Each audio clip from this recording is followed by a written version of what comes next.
Assalamualaikum warahmatullahi wabarakatuh. Perkenalkan, nama saya Muhammad Rizwan Jalani dari kelas 6 Sehumas, Prodi Ilmu Komunikasi, Fakultas Ilmu Sosial dan Ilmu Politik, FISIP, Unis Tangerang. Kali ini saya akan menjelaskan sedikit materi mengenai peran humanisasi seorang public relation di era kenormalan baru atau new normal. Public relation atau biasa yang disebut dengan humas atau PR merupakan sebuah instrumen penting yang ada di dalam perusahaan, baik perusahaan swasta maupun instansi pemerintahan. Seorang praktisi PR sangat dibutuhkan untuk menjadi penghubung komunikasi antara pihak internal maupun dengan pihak eksternal atau biasa kita sebut dengan para stakeholder. Seiring dengan perkembangan teknologi, pekerjaan seorang PR dikatakan bisa dipermudah. Namun dengan perkembangan ini juga membuat seorang praktisi PR harus meningkatkan kompetensinya dalam situasi apapun dan situasi kapanpun. Seperti saat ini misalnya, dunia sedang dilanda COVID-19. Organisasi Kesehatan Dunia yaitu World Health Organization atau WHO telah menetapkan COVID-19 menjadi pandemi sejak 11 Maret 2020. Seiring jalannya waktu, pandemi ini semakin merajalela, tak terkecuali di Indonesia. Saat ini, dunia sedang memasuki era kenormalan yang baru atau biasa disebut era new normal. Banyak sekali kebiasaan-kebiasaan baru dalam era ini. Beberapa kebiasaan baru yang harus terus dilakukan oleh masyarakat dunia, diantaranya memakai masker saat berpergian, menjaga jarak satu sama lain, mencuci tangan dengan sabun, menyediakan hand sanitizer, berolahraga secara teratur, makan makanan bergizi dan seimbang, dan apabila sesudah berpergian diwajibkan untuk langsung mandi. Terkait soal new normal, saya di sini akan menjelaskan beberapa peran humanisasi PR di era new normal atau kenormalan yang baru.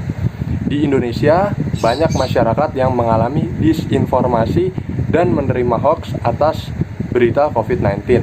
Nah, di sini PR berperan untuk mengurangi kebingungan publik melalui informasi positif yang terpercaya dan dapat dikatakan PR harus menjadi komunikator. Saya tekankan sekali lagi, PR harus bisa menjadi seorang komunikator.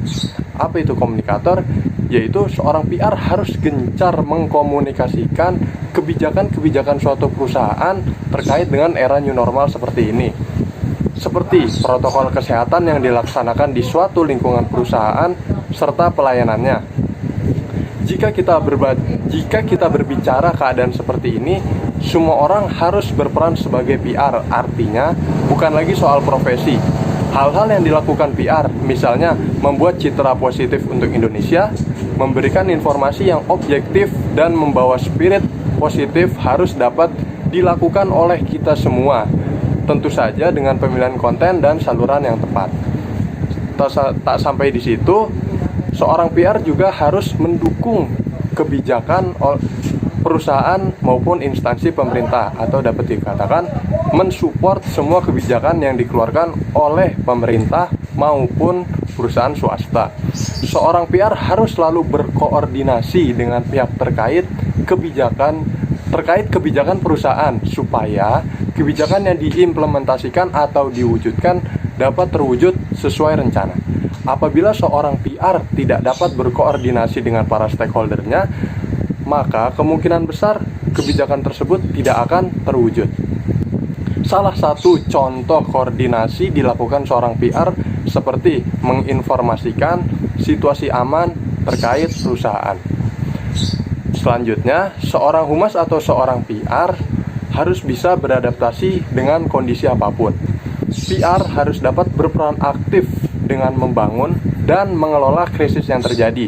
Di situasi seperti ini memungkinkan perusahaan swasta akan mengalami krisis. Nah, di sini PR harus bisa berperan mengatasi atau mencegah krisis tersebut di institusi masing-masing.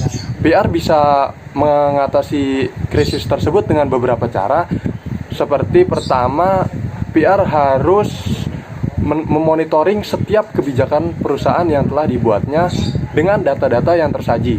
Selanjutnya, menginformasikan atau mempublikasikan terkait sisi kesehatan dan sisi keselamatan dengan prioritas nomor 1 kepada publik. Selanjutnya ketiga, menggunakan konten atau platform yang tepat sesuai dengan kondisi yang ada.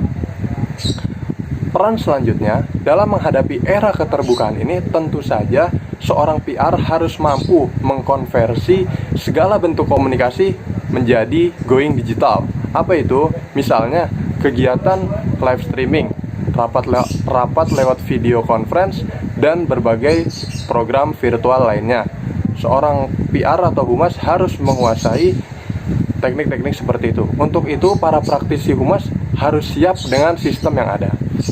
Selanjutnya, PR juga harus terbiasa dengan unsur 3A, yaitu ADOP, ADAP, dan ADEP. Apa itu? Pertama, ADOP adalah PR harus dapat mengadopsi atau menggunakan teknologi yang ada sesuai dengan perkembangan zaman. PR harus mampu menyampaikan pesan informasi dengan menggunakan media digital yang tepat dan tentu saja yang mutakhir. Lalu yang kedua ada yang namanya ADEP, yaitu PR harus mampu beradaptasi dengan hal-hal baru yang telah diadopsi, beradaptasi dengan perkembangan teknologi, dan mampu membuat konten yang kreativitas serta bersifat informatif serta solutif bagi masyarakat. Yang terakhir ada ADEP, yaitu berarti mahir atau ahli di bidangnya. Seorang PR harus mahir atau terampil dalam berbagai hal, khususnya sesuatu yang telah diadopsi dan diadaptasi. Untuk itu, seorang PR harus tetap mau belajar hal-hal baru sehingga akan terus memperkaya pengetahuan dan juga keterampilannya. Kesimpulannya, dalam pandemi seperti ini, semua orang harus berperan sebagai PR. PR bukan hanya sebagai profesi.